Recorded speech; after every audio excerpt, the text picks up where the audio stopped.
ஆச்சி மசாலா. எந்த சமையலும் ருசி தேடும் ரகசியம் 20 ரூபாய். செய்தியாளர் சங்கரன் நம்மோடு தற்போது தொலைபேசியில் இணைந்திருக்கின்றார். சங்கரன், இன்னைக்கு பெரம்பூர் தொகுதிக்காக பிரத்யேகமாக இன்றைய தினம் அவர் தொடங்கி வைக்கக்கூடிய திட்டங்கள் என்னவாக இருக்கு, என்னென்ன திட்டமிடப்பட்டிருக்கு?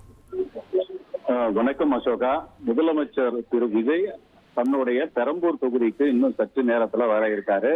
தலைமைச் செயலகத்திலிருந்து அவர் கிளம்பிட்டாரு அப்படிங்கிறது இப்போ வந்திருக்கக்கூடிய ஒரு தகவலா இருக்கு. தேர்தல் வெற்றிக்கு பிறகு பெரம்பூர் தொகுதிக்கு இப்போ முதலமைச்சர் முதல் முறையா வரப்போறாரு. 3 வகையான ஒரு நிகழ்ச்சிகள் இந்த தொகுதியில அவர் தொடங்கி வைக்கிறாரு. முதல்ல தலைமைச் செயலகத்தில் நேரா வந்ததும் வியாசார்பாடி பிரதான சாலையில, வியாசார்பாடி எருக்கஞ்சேரி பிரதான சாலையில அந்த பெரம்பூர் தொகுதி சட்டமன்ற அலுவலகம் அமைக்கப்பட்டிருக்கு. அந்த அலுவலகத்தை சற்று நேரத்துல முதலமைச்சர் திறந்து வைக்கிறாரு. அதே நேரத்துல தொகுதியில மக்கள் தங்களுடைய பிரச்சனைகளை சொல்றதுக்காக ஒரு பிரத்யேகமா செயலி தயார் பண்ணியிருக்கிறாங்க. அந்த செயலி தொடக்க நிகழ்வும் அந்த எம்எல்ஏ அலுவலகத்திலேயே நடக்குது. இதை தொடர்ந்து 2வது சர்மா நகர்ல 10வது தெருவில் இருக்கக்கூடிய ஒரு பகுதிக்கு வராரு. இந்த சர்மா நகர் இந்த 10வது தெருங்கிறது ரொம்ப மிக மிக குறுகலான ஒரு தெரு. எம்எல்ஏ அலுவலகத்திற்கு பின்பகுதியில இந்த சர்மா நகர் 10வது தெருங்கிறது இருக்கு. இங்க இருக்கக்கூடிய ரேஷன் கடையில புதுசா விண்ணப்பிச்சவங்களுக்கு ரேஷன் அட்டைகளை முதலமைச்சர் வழங்க இருக்கிறாரு. இதற்காக இந்த பகுதி முழுக்க பார்த்தோம்னா விழா கோலம் பூண்டிருக்கிறது.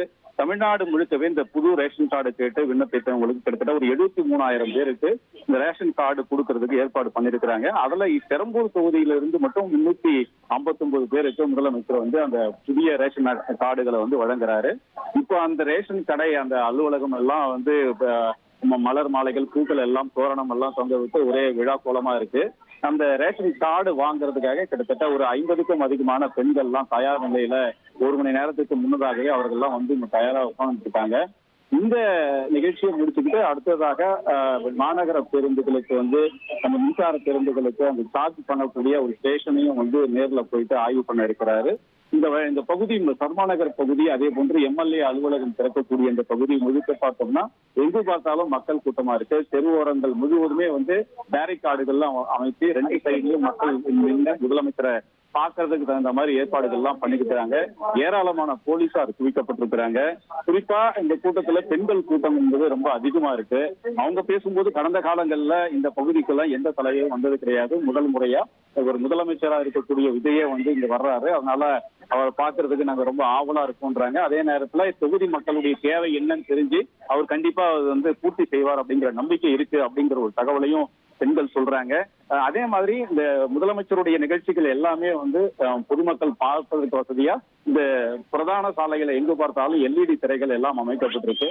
மக்கள் அங்கங்கே இருந்து LED திரைகள் மூலமாகவும் நிகழ்ச்சிகளை பார்க்க ஆரம்பிச்சிருக்கிறாங்க.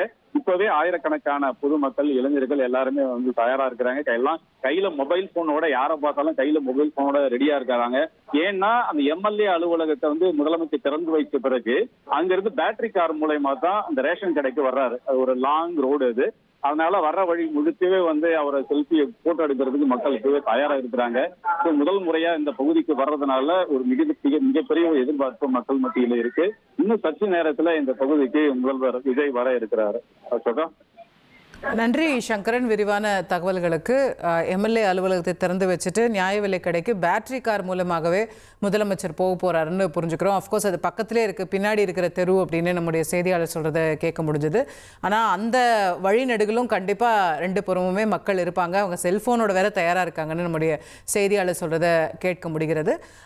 பெரம்பூர் மக்கள் தயாராக இருக்கிறார்கள். முதலமைச்சர் இன்னும் சற்று நேரத்தில் அங்கே சென்றடைய இருக்கின்றார். 3 வெவ்வேறு பகுதிகளில் அங்கே சின்ன சின்ன ஈவெண்ட்ஸ் திட்டமிடப்பட்டிருக்கு. முதலமைச்சர் பெரம்பூர் தொகுதிக்கு சென்று தன்னுடைய எம்எல்ஏ அலுவலகத்தை திறந்து வைத்து ரேஷன் கடையில் பயனாளிகளை சந்தித்து அவங்களுக்கு புதிய ரேஷன் அட்டைகளை வழங்கி, அதே போல் பேருந்துகள் இருக்கக்கூடிய இடத்துல அந்த பேருந்து நிறுத்தத்திலையும் கூட EV பேருந்துகளுக்கான சார்ஜிங் பாயிண்ட்டு அந்த வசதிகள் எல்லாம் ஏற்படுத்தி இருக்கக்கூடிய இடத்துல அதை திறந்து வைக்கிறார் அப்படின்னு புரிந்து கொள்கிறோம்.